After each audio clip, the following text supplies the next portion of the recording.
চলো না ঘুরে আসি মাদককুণ্ডতে, কি সুন্দর সড়ক আছে আঁকা বাঁকা রোডে, কি সুন্দর ঝর্ণার পানি মাদককুণ্ডতে। চলো না ঘুরে আসি মাদককুণ্ডতে। আপনারা যদি যান ভাই, যাতায়াতের আইডিয়া দিতে পারবো ভাই। আমার কাছে টাকা নাই, সময় নাই, যাইতে পারবো না।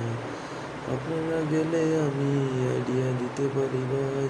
যাতায়াতের ট্রেনে বাসে যাতায়াতের লেখা আছে, ডেসক্রিপশন বক্সের মধ্যে সব কিছু লেখা আছে। ট্রেনে গেলে সুবিধা বেশি, বাসে গেলে কষ্ট বেশি। সময় থাকলে ঘুরে আসতে পারেন ভাই। আপনাদের সবার জন্য শুভকামনা। আসসালাম।